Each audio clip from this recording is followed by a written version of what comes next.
Hi, my name is Andrew Tower from GMX Motorbikes. Today we're going to talk about troubleshooting of quad bikes and ways to familiarise yourself with starting a quad bike and any issues that you may have starting a quad bike. So the first thing that you should look at is whether or not the quad bike has fuel in it. So most quad bikes basically take an unleaded fuel. So simply check your fuel tank, make sure you've got adequate fuel, and obviously most quad bike have a fuel line attached to the fuel tank, and the nozzles are generally at the front, so you should ensure that you have adequate fuel that will last you for at least 2 or 3 hours and ongoing use of the quad bike. The second thing that you should look at is whether there's any dirt or any excess things at the bottom of the fuel tank, as well as the fuel line. Most quad bikes should have a fuel filter, which is generally located underneath the quad bike, as you can most likely see there. Most quad bikes should also have a on and off fuel tap, which will obviously allow you to make sure there's fuel going through to the carburetor at the bottom of the engine there. So that's the first and the second step there. A few other issues that people will identify in the quad bikes is depending on whether it's got electric start or just a key, a pull start. Most quad bikes do have electric start, so obviously ensure that the bike is on, that there's adequate power in the battery, which is generally located underneath the seat or on the back of the bike.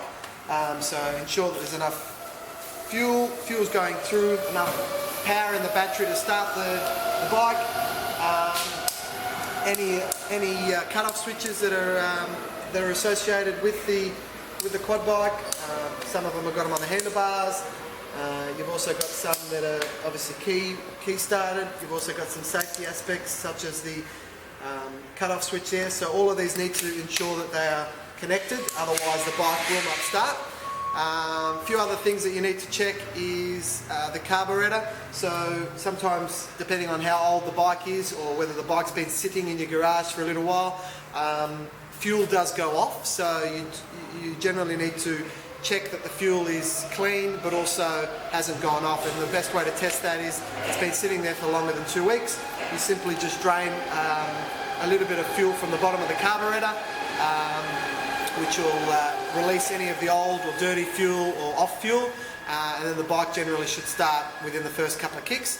A test with any quad bike is to ensure that when you're starting the bike, if it takes a long time to start, there is something wrong, whether it's a fuel, whether it's a battery's not enough power in it, or whether there's other issues with the quad bike. So try not to flood the engine when you're starting the bike. That's giving it too much fuel. If you're doing that, it will flood the bike, so you need to continually try to start the bike, and then you may do power or issues with the battery, or continually trying to start it. And a few other issues that you can check when you're looking at the bike is whether the bike has spark. Now, if the bike hasn't got spark, then you've got other issues that you need to look at. It could be a spark plug, it could be an electrical fault, it could be a loose wire, it could be a CDI unit, it could be a solenoid. So there's quite a few other things that you can look at, but they're obviously something that you may need to take to a qualified mechanic or a local quad bike dealer that can assist you with those sort of issues. We do have quite a few other tips on our help pages on our website, so check them out, and that's www.quad-bikes.com.au. And we can assist you with any further information. Otherwise, you can contact us on 1300 766 469, or send us an inquiry on our website via the Contact Us tab, and one of our qualified technicians can get back to you regarding that. But that is all from GMX Motorbikes. If you do have any other issues or any other troubleshooting inquiries, don't be shy to give us a bell. Thank you.